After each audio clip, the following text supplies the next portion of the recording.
back. My name is Ranbir Puar. Thank you so much for joining me here on YouTube, or maybe you're listening to this episode on the podcast, Living Light Radio. If you're new to me, my work as a life strategist coach started in 2009. I'm an author and a speaker and a mom of two incredible sons that I'm raising on the west coast of Canada with my son. Oh, it's not my son, my husband. Holy, that was like a slip up. Of course, I have a psychotherapist with me today, and maybe she can analyze my slip up later. I'm just kidding. This is Tara Miller. She is a dear friend. I admire Tara so much. Like I said, she's a psychotherapist, she's an author, and she's a speaker.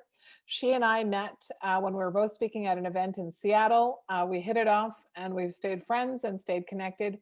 And I am so honored to have her here today because Tara brings a really unique perspective that I find refreshing and encouraging as well. So Tara, can you tell us a little bit about you?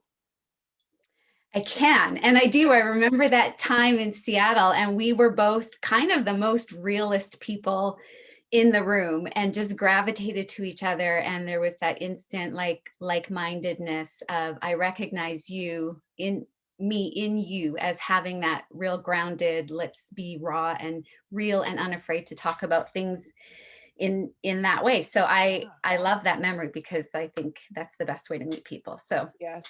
thank you for having me on. I know we've talked about this a lot, so I'm Yep. super happy to be here.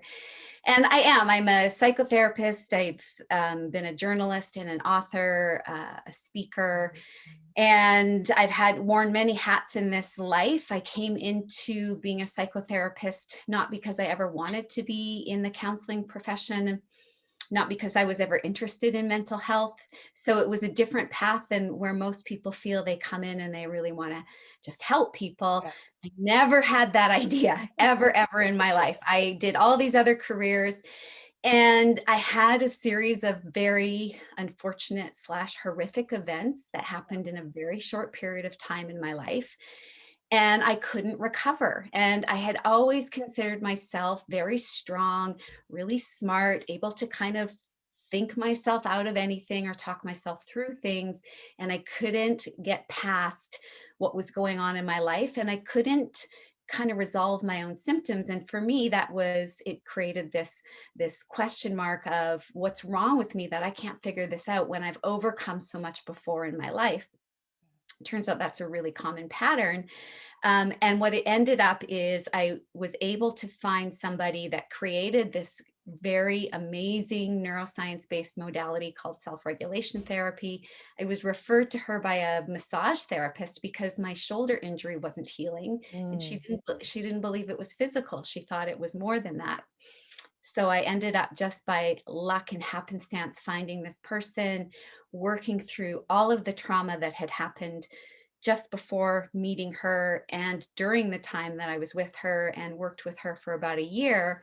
And I came out of those events so strong and so healthy in ways that I never really should have, that I was Yeah. inspired to then, I went back to grad school at 39 and got my master's and started working in this way to help other people. So I kind of fell into it by accident, ended up being 10 years of really gifted sacred work with other people. And now I'm writing another book on how to help people in a different way.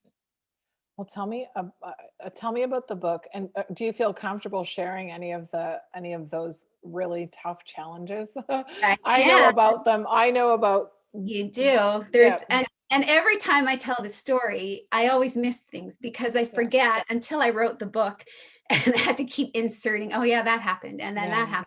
yes, So I won't get all of the details, but right. basically, I was like so many other people.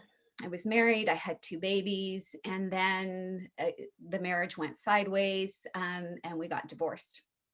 In the midst of the time, from the time we got divorced, the divorce went ugly. He kind of abandoned ship. I had a car accident. I had a life-threatening MRSA infection. They thought my 3-year-old son might have cancer. Mm. So we were in the hospital a lot. We were dealing with a lot. I was poor. I couldn't work because I had had a car accident, and then I had had another car accident. So this was less than a year that those events happened. Yeah.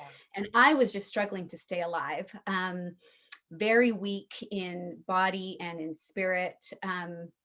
We spent some Christmases at the food bank. Like things were just, if there was a rock bottom or a season of Job or, whatever you want to call it, it felt like that was it. I almost lost my house. I almost lost really everything. Yeah. And as we started to recover from those physical events and my son not having cancer, thank God, Yeah. then to cap off the year, then my ex-husband committed suicide. Mm. So then we had to deal with the fact that he had signed everything off, the divorce was over.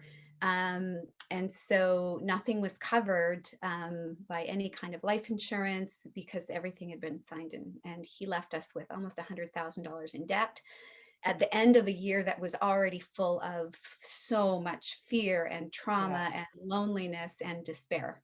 Wow. So I really relate when people say, like I was on my kitchen floor clawing by my fingernails for my own freaking sanity Yes. as a strong, smart human being. But we have things that will bring us to that place, Yes.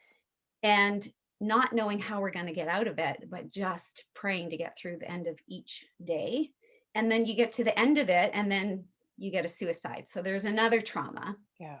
that then Major. we all processed. Yeah. And then life slowly started to put itself back together. And I met somebody I loved very much. And then he died in a motorcycle accident. So all of that was a 3-year window. So it was like, how many people have had experiences, even one of those, where you feel like you're going to get your head above Yes. water and then somebody pushes you down again Yeah. and you do it again. And, so human resiliency is coming back up and being determined enough that you don't know how you're going to do it, Yeah. but that you are going to do it, that you Yes. just keep coming back up to surface to gasp for air and hope that along the way the tide eases up, that something moves in your favor so that all of the muscle that you've built just trying to stay alive, you can Yeah. then swim further with. Yeah. So in that nutshell, it was heinous, that time of life. And I thought how totally unfair and evil and awful and all of these emotions. Yeah. But I had 2 little kids Yeah. that were so bright and so healthy. And I just had to keep going because I was the only hero that they had. Yeah. So that's how I made it to the other end. It's just such sorry, it's cutting out there for a second now. Look, the internet. Your story is it's incredible because I find that sometimes that when we witness the strength of another human being, we're reminded of the strength we have, because I think that we assume we're all separate, and and we're all individuals. Mhm. Obviously, I was born and raised with the Eastern philosophy that says, you come here alone, you leave here alone. But in the time in between, you are meant to connect and grow your heart and grow your spirit. And that's really, really important. And, the idea that your life experience threw you so much like trauma, too much, too fast, too soon, right? Yeah. Just a little bit, right, of all of that. It allowed you to really anchor into the core of your being in a way that allowed you to decide to be here, to decide to Yeah. show up, and decide to be the type of incredible mother you are, incredible thinker that you are, and you're an actual contributor. And one of the reasons why I look to you is that you're not afraid to think for yourself. You are a true intellect. And Mm. and I've written a little bit about this past year because I believe a true intellect is fascinated by what they don't know, Yeah. because they're not stuck in their ego and insecurity that this is how it is and this is what it is and this is all it's supposed to be.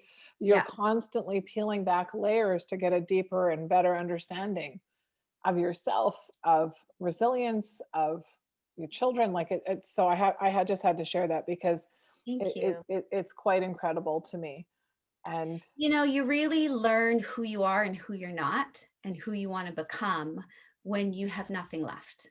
But yes. the core of the essence of the spirit of who you are and what you were created to be, when you are alone with yourself in those empty moments, I know it's painful and full of despair, but if you're looking, you really find out this is what I'm made of and this Mhm. is what I'm not and I need to get. I find that it's one of the greatest filters. Intense stress is a great filter because it squeezes out all that's unnecessary and you can only focus on that next step. Yeah. Because actually, I think today, we're recording this on a Tuesday, which is a roomy Tuesday, but it's like when you start walking on the way appears. So Mhm. and so when you're in that sort of situation, I know from my own life, I've had a lot of those, not all at once and not suicide, but a lot of loss in my life, a lot of trauma. And when I've been on that floor, Mhm. praying, all I've ever prayed for is, I've done what I can to show me the way, Yeah. and the way appears. And it's about taking that one step. And I think we overthink so much. We overthink so much. Yeah. Yeah. And so that's the one beauty of stress. Hey, if you're looking, there's you don't have time to overthink. Yeah, I mean, moderate stress as human Yes. beings, we have this capacity to exist in mild to moderate stress indefinitely, and it Yeah. erodes every level of our health as we Yes. go. But it is the peak experiences of stress where it feels like crippling life or death, that then everything's awake and you have a different view of things, and there you don't see the periphery, you see what is like, this is what needs to happen. Yeah. What Yeah. reals and what's real and what matters. Yeah, big time. Yeah. Tell me a little bit about the work you're doing now, because you're not seeing clients, but you are doing some other really interesting work, writing your book. Yeah. So tell me a little bit about the work you're doing with educators as well. So this 2020 was set up and booked to be a really interesting year of travel and workshops and events for educators, mental health professionals, psychotherapists, and others in business. And then, of course, like many people, it required a pivot. So I was already on a sabbatical, and I was working with a doctor in the States to build some mental health programs, and that ended with the whole new year also. So Mhm. then I had the choice to go back into private practice, pull everybody off my wait list and see people one-on-one again, or virtually this way, or take a pause and think, what do I really want to do with this time? Yeah. And given what's happening in the world, is it going to best serve me and them to be, because it will be hour after hour of COVID stress. Yes. And after 10 years of the trauma specialty that I've worked in, which is people's life horrors, I just felt like this wasn't what I wanted for my own health, but Yeah. wasn't going to serve others. So I extended the sabbatical and focused on not just my book. I finished it in March, Yeah. and then the pandemic just kept going. Yes. So when I picked it up to edit it again at the end of this year, I realized it needed a bit of a rewrite. So the book is called Defiant, and I always forget what the subtitle is, but it's basically about taking human resilience, which is innate. It's a gift we all have to varying Yes. degrees, but it's the next level. It's like when life really craps on you, when Yeah. things are really intense. Yeah. There's a choice and a moment that you make a decision to be defiant against it versus just gritty to get through it. And Yes. so taking the professional expertise of working with serious trauma and my own experience, I'm putting that all together into this kind of a book. I cannot wait. It's going to be so good. So good. What's interesting, you and I both see a lot of different things on the internet. And, Mhm. I have been doing this work since 2009, but I'm very mindful of my lane. I don't, don't say a lot of certain things, but now everywhere we look, like the world of coaching and therapy is just going through the roof. And Yeah. some of the stuff I hear, it just makes my head spin because I think that's not in service, and that's I can't do anything about it necessarily other than continue to do what I do and you do what you do. But, you know, the idea of the space, it's due for an overhaul, Oh, right? yeah. Yeah. Yeah, because we're all looking to be more resilient. And a lot of the profession is not really designed Mhm. to increase resilience. It's not really designed with the neuroscience of brain plasticity and changing your brain Yeah. and moving forward without therapy, having an endpoint to therapy. We're in this space where it's a lot of outdated ideas and theories, a lot of talking, a lot of emotional saturation, and a lot of long term. It's a good long term business model. Does it help people get strong enough to move on with their life without a coach or a therapist? Not in all cases. And in my profession, I would say in very few cases. Yeah. The people that have come to see me, sometimes we've had to do trauma therapy to reverse the damage of the trauma from the therapy that they had for their trauma. Yeah. So, this is a profession in a field where there's such high potential for damage because it's humans Yes. helping humans. A lot of people haven't done the right kind of work for their own wounds, and then they're projecting or sharing or labeling onto others, and it becomes wound seeking wounds as opposed to I've done my work, I can hold this space, but I have a science to what I'm doing, and there's an endpoint where we part ways because you're strong enough to live your own life without a coach or a therapist or more work. And that's always been my goal, which is a terrible business model, but Mine's that's terrible what I'm too. here for. I mean, So like, I'm with you. Yeah. I don't want dependency. I don't want, I don't want people to feel like the labels they've given themselves or that other people have given them is a lifelong thing. The brain has this ability to change for the entire course of our lives. And if you don't have somebody that can guide you into doing that, your brain stays the same and just gets more of the same. And Yes. I don't have any time for that. And I mean, people that are in that model and that are stuck in that cycle, whether they're a patient or a therapist, they're not super fun to be around. They're not No. super engaging to be around because they're not moving. It's Yeah. just a cycle of the same. And it feels good in the moment because you feel connected. And if we had better community and healthy connection, I think people wouldn't be seeking that connection and companionship from their therapist. 100%. The interesting thing about the space is that I really like the human ego. I think it's really great to have the ego because it gives you contrast. It gives you some sort of, an ability to see the differences and layers of life, and can motivate you and drive you to grow yourself, and so on and so forth. And then there's Mhm. aspects of our ego that create the challenges, and to be in the space and work in the space where you're trying to create knowingly or unknowingly creating dependency because you feel like the movie star. Yeah. And it's a really interesting space. And I noticed that in the beginning, when I started doing this work, that it would have been, I joke that I could have easily started a cult. Yeah. Like, Yeah. because you could easily get, if you did it without the authenticity, you could easily have this great dependency build. And that's exactly the opposite of the work that I do. And my whole entire goal is to develop an independent Yeah. light. Like Yes. I want to light you up. You have your own source of energy. You don't need to plug into me. You're self-charging. How do we Yeah. get you to just light up? And Yeah. so, it's an interesting space. I have a lot of thoughts on it, but I find that desire to create dependency for a business model is not aligned with the human mind, body, or spirit. It's definitely not aligned with building villages. Yeah, and certainly not aligned with human potential. No, no. No, no, no, not at all. No, it's just fascinating to me.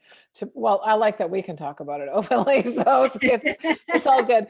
And and if you're listening to this, we're not trying to put down any other people or anything like that. It's just trying to encourage you. The theme of my challenge channel is to learn to like yourself, because this whole self-love stuff that goes on in my Mm. sort of space about just put it on a vision board and love yourself and everything will be good and merry, it's just a bunch of BS. It's when you learn to like yourself is when you develop resilience, when you know that you can dig deep and you can count on yourself. And then extending that to the concept of under your roof. So when Tara and I are sharing these ideas, it's for you to strengthen the relationships under your roof, whether that be in your heart or with other people that you live with or connect with in different households. So it's super important to take this all in, you process it, and you kind of see what that means for you, and maybe it'll help you pick wiser as you move forward and look for people that help you be independent and resilient. um, One of the things you're working on right now is to support educators as well. How are you doing that? And it's a tough time for educators. It is. So it started because I come from a family of teachers in Alberta, generations of them. So I see how hard they work. I see the heart that they put into the work that they do. And over time, I've seen that as our society and culture has changed and how children are suffering, they suffer also as Yeah, people that are imparting on them. And their role is not just as educators, they have to wear so many different hats so many. as part of their job. So I was invited to speak in Banff for the Early Childhood Educators Conference in Alberta for March. And of course, that was canceled. And then out of that, somehow my name got passed around in the cancellation, and a school district out here in British Columbia reached out and said, we're starting school. This was back in the fall. We're starting school. We're super stressed. The support staff and the teachers are super stressed. Could you come in and do a half a day workshop with our group? And they wanted me initially to come for a full day in-house, and that had to be changed. So we spent some time together talking about how you can monitor your own activation in your nervous system, how you can self-regulate, how you can work with your team to self-regulate, because nervous systems are contagious. So if one person is activated, everybody else will kind of rise with them. Yeah. But also you have children coming into that space that have multiple determinants in their background and in their households before they even get to the school grounds. And then they come into your space, which is full of whatever energy that you're bringing. Yes. So it really is this radical ripple effect. But the importance of it for children, especially, is that as adults, we can do the work, but our brains are grown, they're formed, Yeah. all wired up. So Yeah. sometimes it's harder. But with kids, I mean, they're still developing, and a lot of these in elementary school, crucial times of development and Yes. safety, and times where we can prevent anxiety from developing if we have the right support within the school systems. Such pressure for teachers and their support staff to be all of that.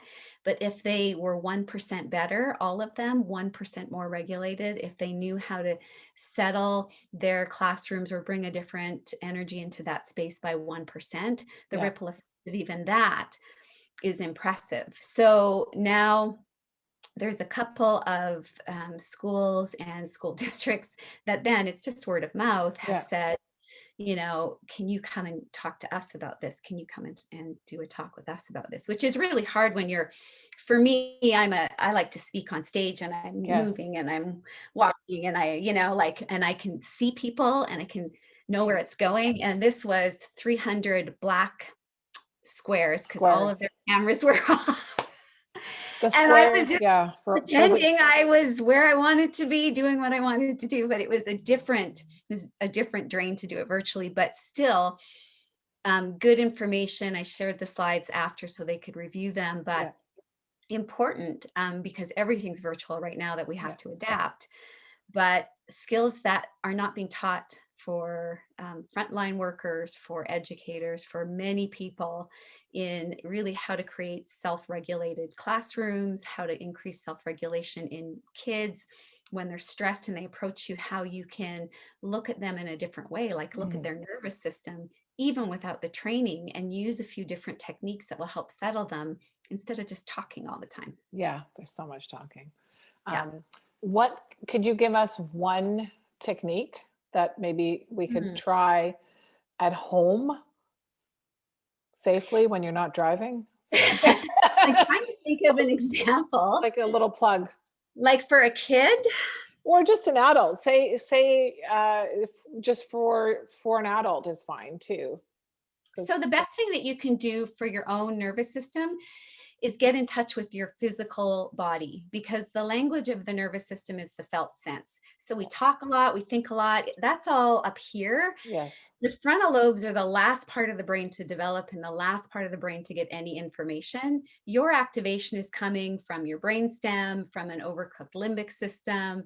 So earlier parts of your brain, older parts of your brain, their language is, because they're scanning for threat, their Yeah. language is felt sense. So the best thing that you can do is, even once, 3 times a day or once an hour when you stand up to get water or take a movement break, scan your body and see where you notice feeling activation, like your heart rate's rapid or your breath is shallow or you have pain or tension.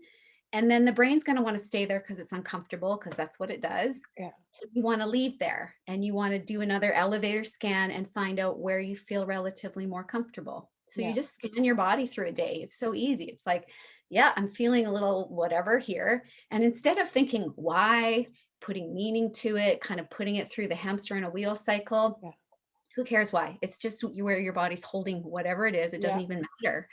You go to another place. Where does it feel more comfortable? And an easy place to go is, like, if you're sitting down, feeling your butt in the chair. And Yeah. you're not thinking about your butt. You're thinking about the space where your actual butt cheek Yeah. meets the fabric of the chair. Like, you're Yeah. really getting Yeah. into, then you're taking in the support of it, and you're just dealing with pure sensation. Yeah. So the more you look into your body for where places feel relatively more comfortable or calm, and you take your attention there, Yeah. what you tell your unconscious brain is, "Ah, we have support, things feel good here." And it picks up that cue Yes. only because you've told it that everything's okay. So in that moment, you can sit there for a moment and do it. You can then notice that your heart rate might slow down, your breathing might slow down, your breath deepens all by itself. You don't have to breathe differently. You can notice that there are changes in your physical body. And in that moment, what's happening is you've initiated your own parasympathetic response. You've released more of the positive, relaxing neurochemicals that we're Yeah. looking for, and you get to have a mini reset. So if you did that every hour, just found a place in your body, did some grounding or felt your butt in a chair and had that 60 seconds, your nervous system would start to train to look for more, and Yes. quickly, more quickly, then get you into a parasympathetic, which is a grounded, self-regulated state, for then to go into the next hour. So it would just be like training. Yeah, it's training, and that old adage, water what you want to grow. And to Yeah. be quite frank, the idea of having to sit there and think about your butt will also make you laugh.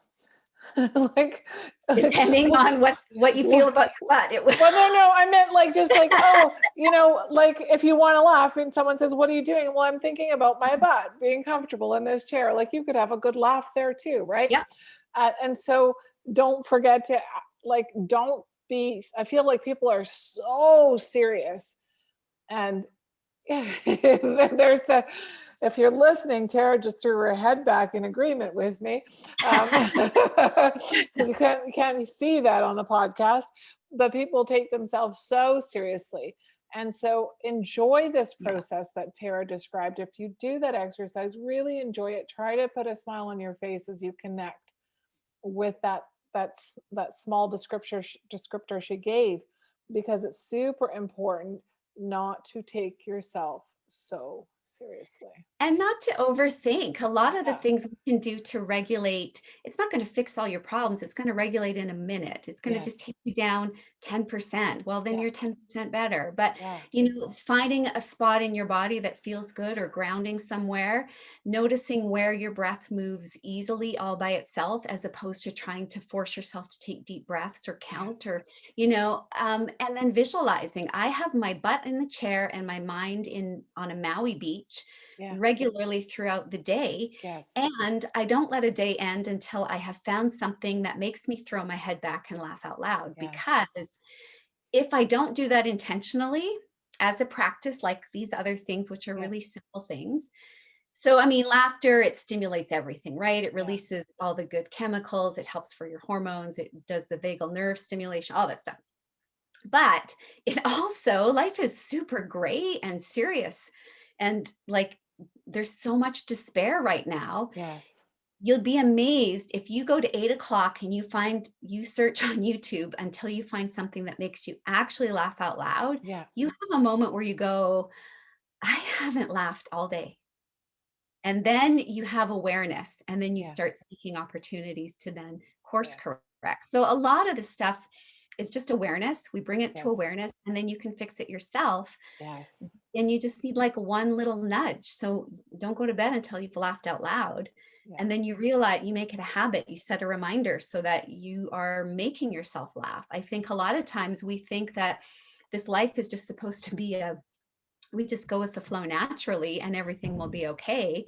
Yeah. We have to go with the flow intentionally, to help keep things in this healthy space, because mental health is not a given.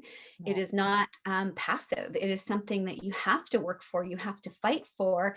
And I mean, I'd rather do it laughing and dancing in my kitchen than trying to read a book or process inner child wounds, or all the Yeah. thinking and all that. And I think there's this idea with psychotherapy that we have to go back into the past and feel all of our pain to be able to move forward into a life of joy. And it just doesn't work that way. You don't heal an injured brain by going back to the space it was injured in or into the state it was injured in. No.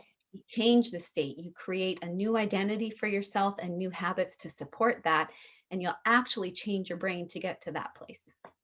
And the interesting thing about that is that it requires engagement from you. And it Yeah. requires that independence that we talked about, because otherwise you will go and create a dependent relationship with a third party that isn't necessarily with you. You can't be with them 24 hours a day, 7 days a week. And really, truly, you shouldn't be storing this stuff all up in a notepad. Like some people will have told me, oh, they just made notes. And then when they saw their support person, Mm, that's when they would address it. And the idea of not processing as you go is not yeah. that good for you. Like, you can't give your power away. You need to acknowledge that you have the capacity, you have the resilience, you have the creativity, you have the joy, you have the laughter, you have the sadness, and that you're supposed to feel sad when you have a human experience. Yes, like resilience is feeling the entire range of human emotion and knowing it's temporary, both sides of it. Both I can sides. tolerate all sides of it and I will come through it. Like there is a calm baseline that I can come back to, but whatever happens, whatever I experience, I can tolerate Yes. if it's good or bad. And there's expansiveness, there's range for it. And this idea that we really have to think about why we feel a certain way. Sometimes you need to do some deeper work, but we've gone way too far in indulgence of this negative catharsis and doing this deep work for years, when really it's, well, what state am I in right now? And if I don't like it, what state do I want to be in? And how would somebody in that state act, feel, behave, think, and talk? Yeah. And then grab it, borrow it. Someone else is already doing it. Your mirror neurons in your brain will go, oh, Yeah. I'll do that. And you do Yeah. one thing and then you get your own ripple effect. But it is that self-reliance that if there were no therapists or life coaches and you had to figure this out on your own and you took the information of what we're talking about, but you just had to connect with yourself in in your strength, not in your wounds. Yeah. How would you get through this time? People figure it out. They do. So they definitely do. They definitely do. And it's I always call it the self-charging. So figuring out how to plug into yourself and know yourself and know where the battery level's at. And Yeah. we can get fuel from our relationships, and our heart center does connect us beautifully with other people, and we can get, Mhm. a really great experience there. But at the end of the day, it's taking this entire responsibility for the self. And it's difficult because it's different than what's being told to you. And Yeah, we're connecting based on old stories. yeah, Um, and because we have this experience of connection through our trauma or through our shared bonds that are yeah, usually negative or yeah, usually sad or usually not kind of where we want to go. So having an idea of where you want to go is really important, or who you want to be. Knowing that you can change that is really important. And knowing what resilience looks like. A lot of people are feeling very fatigued right now. And so there's a conservation and a shrinking of life and a shrinking of emotion. And this idea of, if I could just get enough rest when this is over, then I'll decide then, or then I'll be resilient. when and then. When and then, when I feel ready, when I'm rested enough. And I mean, we need the rest. You need to know what deep recovery feels like for you. And it's not going to be, a sleeper vacation for some people. Some people, their recovery looks very different. It's way Yes. more active. We need to know that, but we also need to know that the brain will be as activated in boredom and in conservation and in not growing as it will be in times of stress. So then knowing how to pull back and when to rest, but also making sure that you're incorporating things that are engaging, things that are new, learning, something that is taking you out of yourself. That's a challenge, but Yeah. that's a positive one that lights you up. And Yeah. that's what a lot of people are missing right now, is they're not seeking anything that actually lights them up or makes them feel curious or makes them feel like life, you Yeah. know, Yeah. because we're in this lockdown that has been self-imposed on top of government imposed, depending on where you're at. Yeah. It's really encouraging a shrinking of spirit, but a shrinkage of everything else. We're in pause mode and the brain is atrophying in that state. So we have to take the rest, but also add in something that brings us out of ourself, that is a challenge that lights us up versus a challenge that drains us. 100%. Yeah. There was one of my Today I Practice segments was celebrating the success of others, because these are the times when you go and see other people use it as success, leaving clues and cues for you, rather than saying, oh, that person's doing this, oh, I can't because I have this, or I have this and that, all the excuses that we make Mhm. in order to stay stuck in the story. So try to look at other people as your teammates to show you what's humanly possible, right? Yeah. They're not, it doesn't mean that they're the only people that can have that or achieve that or feel that or be that. So instead of looking them at them as your competition, look at them as your inspiration of, that person's a human. Oh, I'm a human. Oh, and not Yeah. look at all the other categories where you could categorize yourself and say, okay, if that person's human and I'm human, then unless it's like some sort of dramatic physical thing, I pretty much have a good chance I can get it or Yeah. do it. Because Yeah. otherwise it's all that victim mentality It that is is. absolutely draining, and it's not worth your while. It will not pay the dividends you think It it won't pay the dividends. And I mean, one of the easiest things people could do is any kind of physical challenge will then kind of Yes. open up your mind for mental resilience. And so a lot of people are feeling like, well, I'm not good at working out from home, or I don't like to run. It is that comparison mode, especially on Yeah. Instagram with the Fitspos or whatever that is. Like, do a 4 minute. I love Zach Bush's 4 minute workout. Breaks up my day, gives me energy. It's supposed to release nitric oxide, whatever that does. I don't care. It's just Yeah. 4 minutes.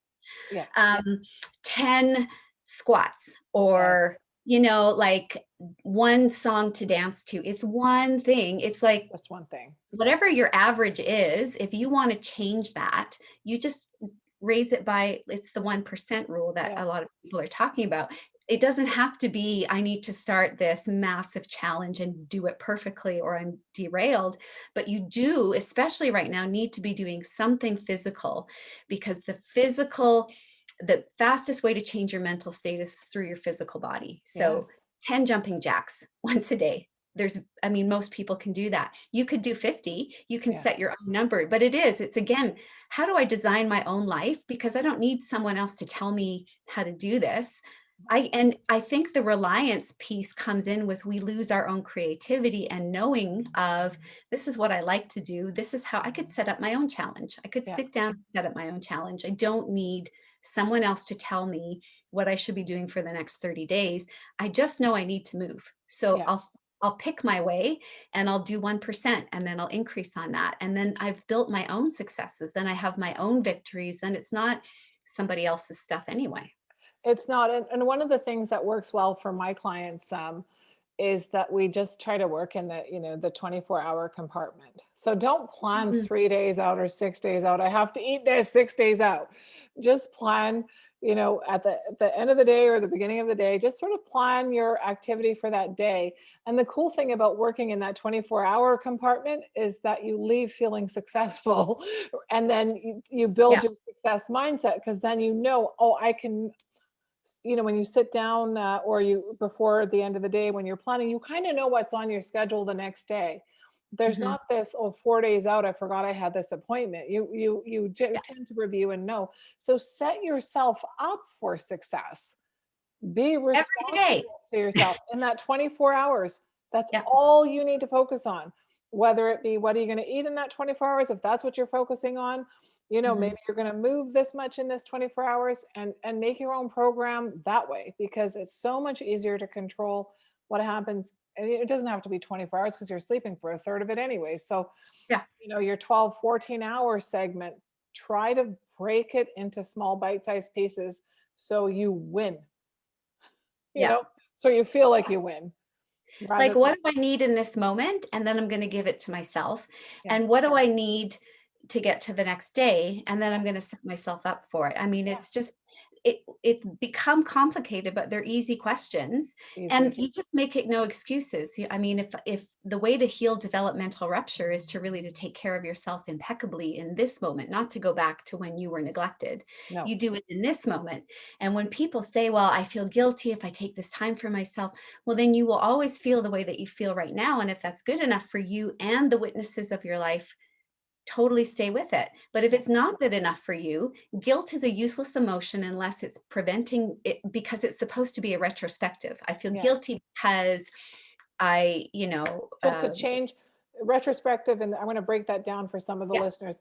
Retrospective means when you reflect back on it, you decide to do differently moving forward. yeah, I feel guilty because I actually did something wrong, Yeah, usually on purpose. That's what yeah, guilt is for, so that you have a course correct for your future conscience. yeah, And yet we feel guilty preemptively, especially a lot of women feel this way, just for taking care of what we need to be the best version of ourselves. So I say you can feel the feeling, but then swipe it left. I yeah, think it's left. When you don't want it, you swipe it left. Swipe yeah, it out yeah, because it's not serving you. It's just an emotion. So yeah, we're going to feel a lot of emotions throughout the day. A lot of them are brought in from development. A lot of them don't serve who we are or what's useful for us or who we want to be. So yeah, you can feel it and then you can go, I feel this and I'm going to choose to do something different or engage in a different way regardless. yeah, Because this idea of follow your heart and really the our own emotional dependency, that our feelings are the true wisdom of our soul, is a little off right now. Maybe a lot off. yeah. Right now, a lot is off. Like how I Period. feel Yeah, is not always, no, it's true to me, but it's not always true. And it's not going to be true to the self I'm trying to create. 100%. And Yeah.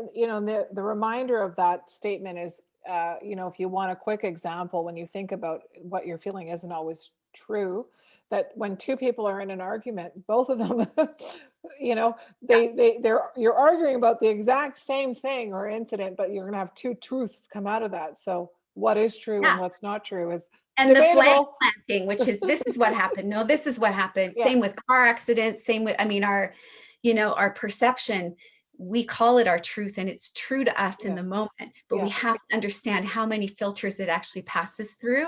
It Yeah. is, truth is, it's a version Debatable. of a truth Yeah. that's The out there truth is, somewhere.